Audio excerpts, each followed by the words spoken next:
ओम श्री तत्सत ब्रह्माणे नमः। श्री बृहदारण्यक उपनिषद श्री शंकराचार्य भाष्य द्वितीय ब्राह्मण अश्वमेध संबंधी अग्नि की उत्पत्ति। अब अश्वमेध में उपयोगी अग्नि की उत्पत्ति का वर्णन किया जाता है। तद विषयक दृष्टि कहने की इच्छा से ही जो उसकी उत्पत्ति कही जाती है वह स्तुति के लिए है। पहले यहाँ कुछ भी नहीं था, ये सब मृत्यु से ही आवृत था। ये अश्नाया अर्थात क्षुधा से आवृत था। अश्नाया ही मृत्यु है। उसने मैं आत्मा अर्थात मन से युक्त हूं ऐसा मन किया। उसने अर्चन पूजन करते हुए आचरण किया। उसके अर्चन करने से आप हुआ। अर्चन करते हुए मेरे लिए का अर्थात जल प्राप्त हुआ है। अतः यही अर्क का अर्कत्व है। जो इस प्रकार अर्क के इस अर्कत्व को जानता है उसे निश्चय का अर्थात सुख होता है। पहले यहाँ कुछ भी नहीं था, अर्थात मन आदि की उत्पत्ति से पूर्व यहाँ इस संसार मंडल में किंचन मात्र कुछ भी नाम रूप में विभक्त हुआ कोई भी पदार्थ विशेष नहीं था। शून्यवादी तो क्या उस समय शून्य ही था, क्योंकि यहाँ कुछ भी नहीं था ऐसी श्रुति है। अतः कार्य या कारण कुछ भी नहीं था। इसके सिवा उत्पत्ति होने से भी यही सिद्ध होता है, घट उत्पन्न होता है। इसलिए उत्पत्ति से पूर्व घट की सत्ता नहीं होती सिद्धांति। किंतु कारण का तो अभाव नहीं होता, क्योंकि घटोत्पत्ति से पूर्व भी मृत पिंड आदि देखे जाते हैं। जो वस्तु उपलब्ध नहीं होती उसी का अभाव होता है। अतः कार्य का अभाव भले ही रहे, कारण का तो अभाव नहीं होता, क्योंकि वह तो उपलब्ध होता ही है। शून्यवादी नहीं, क्योंकि उत्पत्ति से पूर्व तो सभी की उपलब्धि नहीं होती। यदि अनुपलब्धि ही अभाव का कारण है तो उत्पत्ति से पूर्व तो सारे जगत का कारण या कार्य उपलब्ध नहीं होता।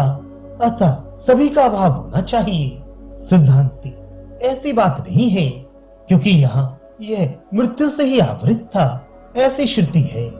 यदि उस समय कुछ भी ना होता तो जिससे आवृत होता है और जो आवृत होता है उसके विषय में श्रुति ये ना कहती कि यह मृत्यु से ही आवृत था।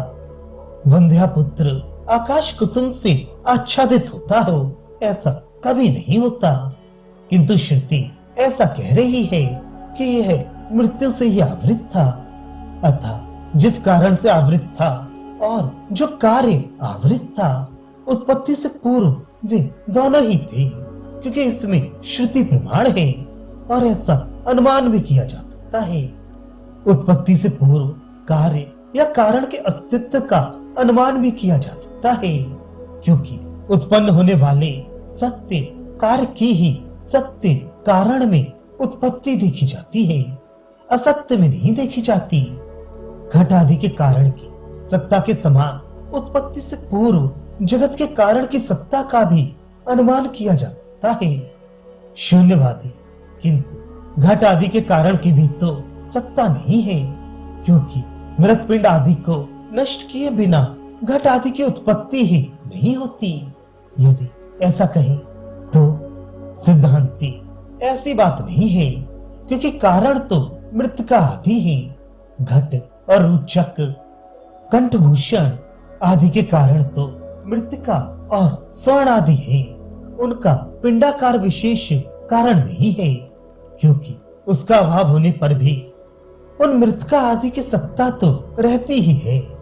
पिंडाकार विशेष के न रहने पर भी मृतिका और स्वर्ण आदि कारण द्रव्य मात्र से ही घट और रुचक आदि कार्य की उत्पत्ति होती देखी जाती है। अतः घट और रुचक आदि का कारण पिंडाकार विशेष नहीं है। मृतिका और स्वर्ण आदि द्रव्य के अभाव में घट और रुचक आदि की उत्पत्ति नहीं होती। अतः मृतिका और स्वर्ण आदि द्रव्य ही उनका कारण है, उनका पिंडाकार विशेष कारण नहीं है। सारे ही कारण कार्य की उत्पत्ति करते समय अपने पूर्वोत्पन्न कार्य का लय करके ही दूसरे कार्य को उत्पन्न करती है, क्योंकि एक कारण में एक साथ अनेक कार्यों की उत्पत्ति होना विरुद्ध है, किंतु उस पूर्व कार्य का लय होने से ही कारण के स्वरूप का लय नहीं होता। अतः पिंड आदि का लय होने पर कार्य की उत्पत्ति दिखाई देना उत्पत्ति से पूर्व कारण की असत्ता का हेतु नहीं है। शून्यवादी किंतु पिंड आदि से भिन्न मृतिका आदि की कोई सत्ता नहीं है, इसलिए ऐसा कहना अनुचित है। पिंड आदि पूर्व कार्य का लय होने पर मृदा आदि कारण का लय नहीं होता, वह घटादि कार्यांतर में भी अनुवृत रहता है। ऐसा कहना उचित नहीं है, क्योंकि पिंड और घटादि से पृथक मृतिका आदि कारण की उपलब्धि नहीं होती। सिद्धांति ऐसी बात नहीं है, क्योंकि घट आदि की उत्पत्ति होने पर पिंड आदि की निवृत्ति हो जाने पर भी मृतिका आदि कारण द्रव्यों की अनुवृत्ति देखी जाती है। यदि कहो कि समानता के कारण उनमें मृतिका का अन्वय देखा जाता है, कारण की अनुवृत्ति होने से नहीं, तो ये ठीक नहीं है, क्योंकि पिंड आदि घट मृतिका आदि अवयवों को ही घट आदि में प्रत्यक्ष देखा जाता है। इसलिए केवल अनुमानाभास से सादृश्य आदि की कल्पना करना उचित नहीं है। इसके सिवा प्रत्यक्ष और अनुमान प्रमाणों की अव्यवचारता समंजसता में विरोध भी नहीं होता, क्योंकि अनुमान प्रत्यक्ष पूर्वक होता है, इसलिए उनमें विरोध होने पर सभी जगह अविश्वास का प्रसंग हो जाएगा।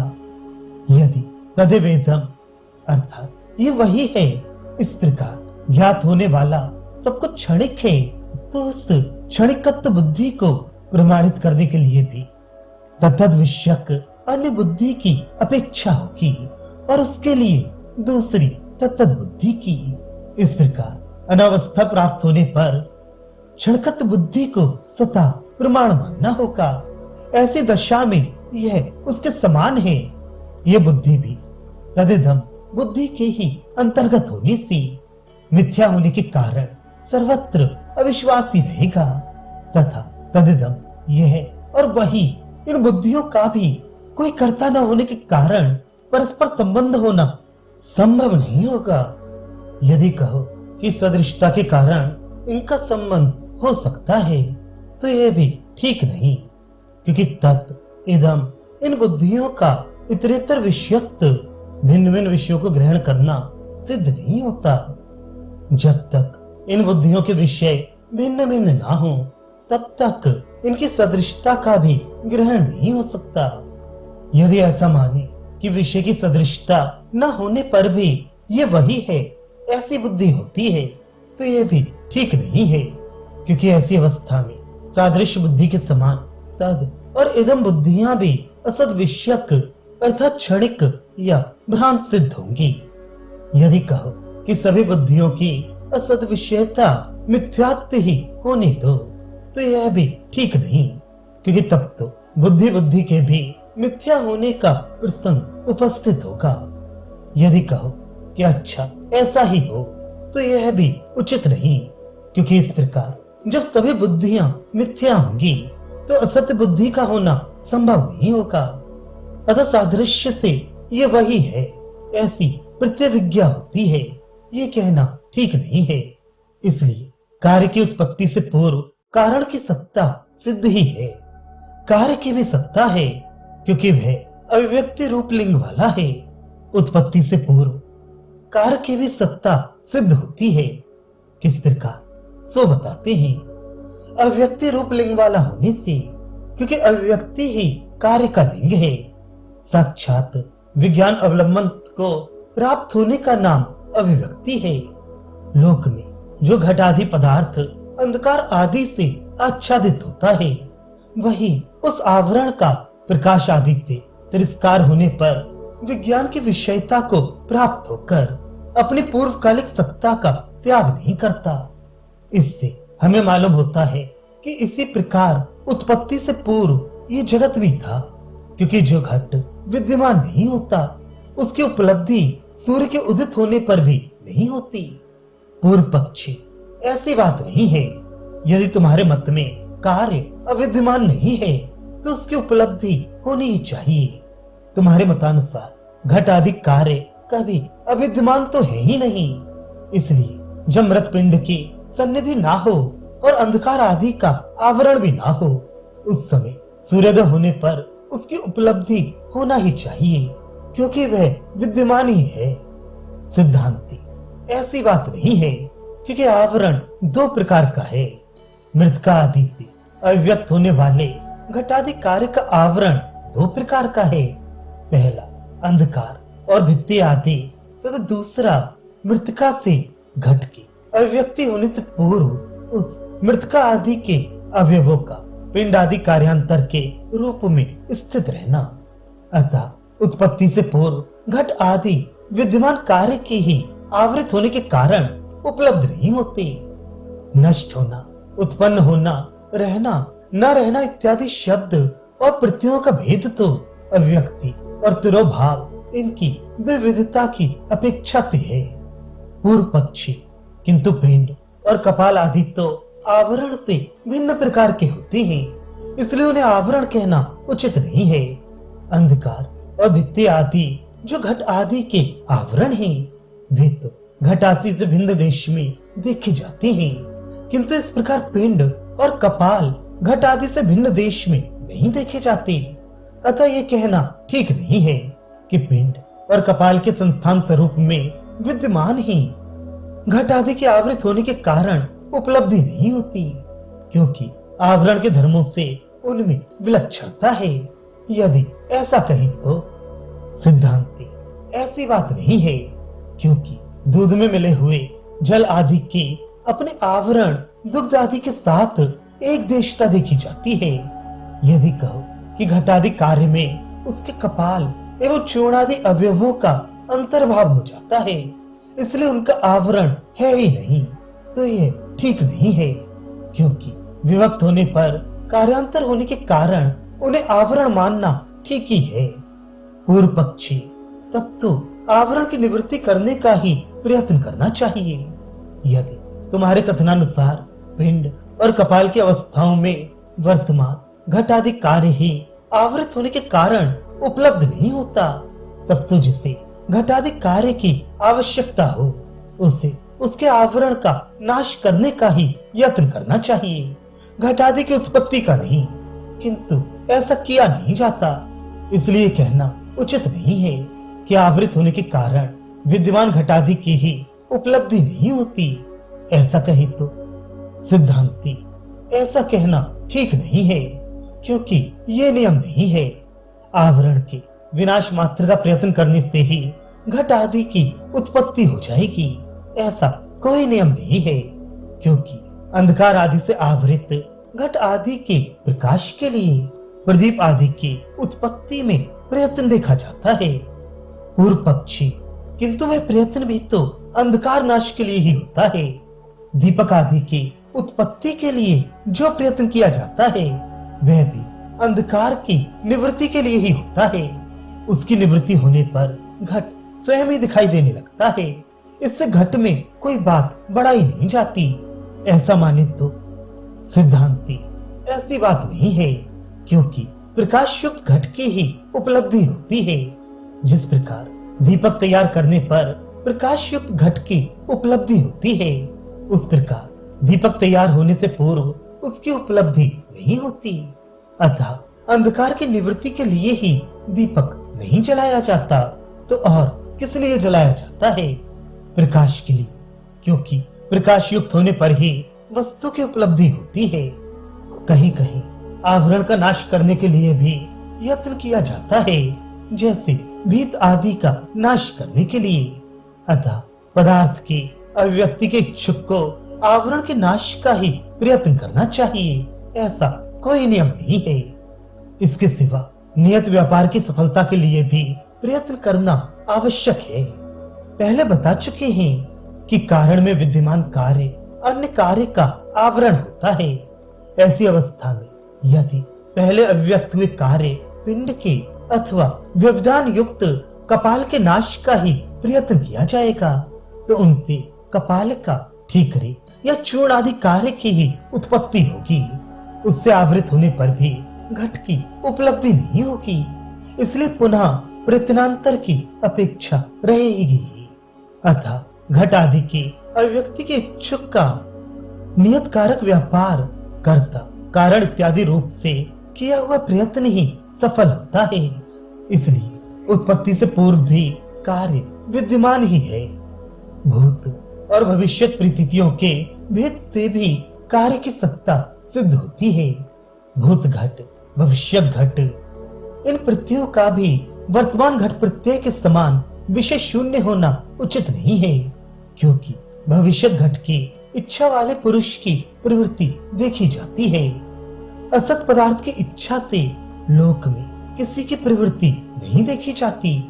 इसके सिवा योगियों का भूत और भविष्य संबंधी ज्ञान तो सत्य ही होता है।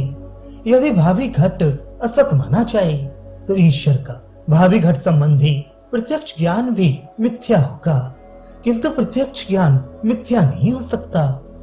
इसके सिवा घट की सत्ता में हमने अनुमान प्रमाण भी दिया है तथा उसकी सत्ता न मानने से विरोध भी आता है।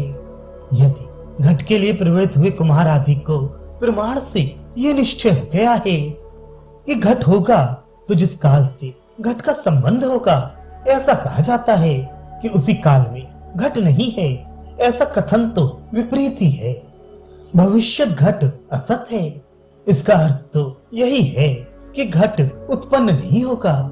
जैसे कहा जाए कि यह घट विद्यमान नहीं है, और यदि ये कहा जाए कि उत्पत्ति से पूर्व घट असत है और इस असत शब्द का यह अर्थ हो कि कुम्हार आदि के घट के लिए प्रवृत्त होने पर जिस प्रकार उस अवस्था में व्यापार रूप से कुम्हार आदि विद्यमान है उस प्रकार घट नहीं है, तो इसमें कोई विरोध नहीं आता।